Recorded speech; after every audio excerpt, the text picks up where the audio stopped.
আসসালামু আলাইকুম।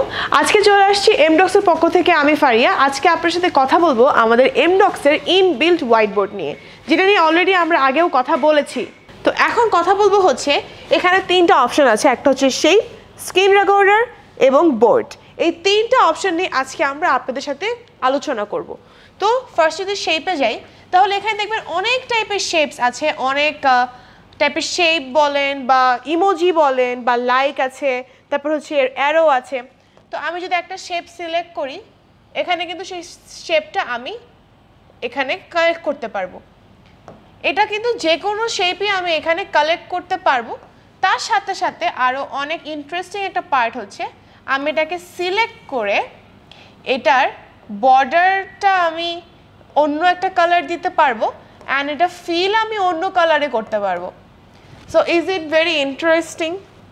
এটা চাইলে আমি কপি করতে পারবো, ইনফ্যাক্ট এটা চাইলে আমি সেভও করতে পারবো। ঠিক আছে, এরপরে আমি যদি এই লাভটা নিয়ে বলি, সেমভাবে আমি এটার বর্ডারটা অন্য একটা কালার দিতে পারবো অ্যান্ড বর্ডারটাকে আমি মডিফাই করতে পারবো। বর্ডারটা কতটুকু থিননেস আমি চাচ্ছি সেটাও কিন্তু আমি মড করতে পারবো বা হচ্ছে চেঞ্জ করতে পারবো। এরপরে যদি আমরা শেপে দেখি, শেপে কিন্তু এখানে আপনি এই চিহ্নটাও পাচ্ছেন। এখন অনেকে বলতে পারে যে এইগুলো চিহ্ন দিয়ে হচ্ছে হোয়াইট বোর্ডে কী কাজ।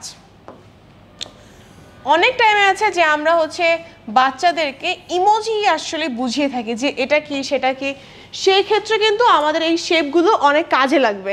আমরা এই শেপগুলো ব্যবহার করে কিন্তু আমরা এর নিচে আমাদের স্টুডেন্টদেরকে বুঝাতে পারবো যে এই শেপের নামটা কি অ্যান্ড হোয়াট ইজ দিস, এটা কারা পড়ে, এই টাইপের কিন্তু আমরা হচ্ছে আমাদের ক্লাসগুলো যখন নিব এই শেপগুলো কিন্তু আমাদেরকে এইভাবে হেল্প করবে। ঠিক আছে, যেগুলো আমাদের যদি হোয়াইট বোর্ড প্যানেলে ইনবিল্ট থাকে, আমাদের এক্সট্রা করে কিন্তু গুগল থেকে নামানোর ঝামেলা ক্রিয়েট করতে হচ্ছে না এই কারণে। এরপরে শেপের মধ্যে দেখেন আপনি এরকম ক্রস চিহ্নও আছে। লাইক আপনি এটা কখন ব্যবহার করতে পারেন, যখন আমি এখানে একটা জিনিস লিখছি অ্যান্ড আপনার মনে হচ্ছে this is the wrong one, সেই টাইমে কিন্তু আপনি এটা ইউজ করতে পারবেন দেখানোর জন্য যে না, this is the wrong process of the spelling and this is the right spelling. এইভাবে কিন্তু আমরা এই ইমোজিগুলো ব্যবহার করতে পারবো অ্যান্ড আমাদের স্টুডেন্টরা কিন্তু এটাতে আরও বেশি ইন্টারেস্টেড ফিল করবে। লাইক দেখেন, ইটস ভেরি ইজি। আমি এখানে লিখছি না this is the wrong and this is right. এভাবে যদি আমরা সুন্দর করে আমাদের ক্লাসগুলো নিতে পারি, তাহলে আমাদের ক্লাসগুলো কিন্তু আরও বেশি ইন্টারঅ্যাক্টিভ হয়ে যাচ্ছে। এবার আমরা কথা বলবো আমাদের আরেকটা জিনিস নিয়ে, আর এগুলো ডিলিট করার জন্য কিন্তু আমরা সিলেক্ট অপশনটা সিলেক্ট করে ডিলেটে চাপ দিয়ে দিলেই কিন্তু ডিলিট হয়ে যাচ্ছে।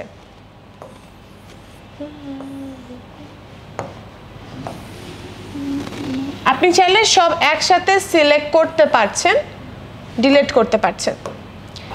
এখন আমাদের এখানে স্ক্রিন যে অপশনটা আছে, এখানে এটা আপনি ক্লিক করলে এখানে আলাদা একটা সারফেস ওপেন হয়ে যাবে। এখন আপনি চাচ্ছেন আপনার ক্লাসরুমে আপনার স্টুডেন্ট শুধুমাত্র এতটুকুর ভিতরেই লিখবে। এখন বাচ্চা মানুষ লিখতে লিখতে তো বাইরেও চলে যেতে পারে, এই জন্য আপনি এখানে তাকে যদি লিখতে দেন, সে কিন্তু এখান থেকে বাইরে কিছু লিখতে পারবে না। দেখেন, এটা কিন্তু এইটার বাইরে যাচ্ছে না। সো ইটস আ বক্স, যে বক্সের মধ্যেই শুধু আপনি লিখতে পারবেন। আপনি যা ইচ্ছা তা লিখে এটাকে সুন্দর মতো আবার আপনি এটাকে সাইড করে নিতে পারবেন, এটাকে আপনি মুভ করতে পারবেন।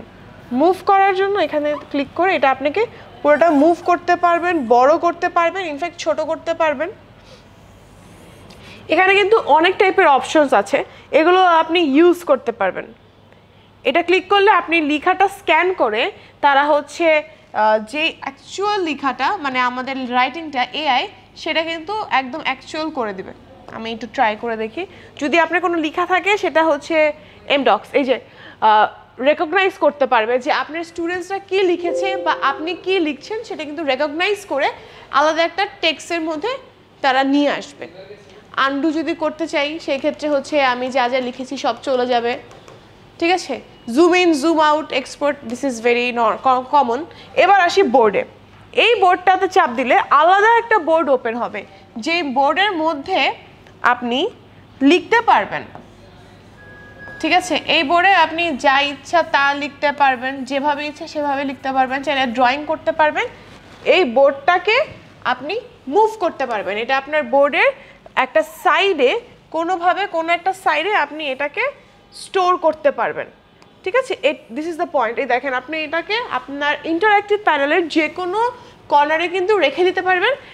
এটা ইউজ হতে পারে একটা ডকুমেন্ট বোর্ড হিসেবে।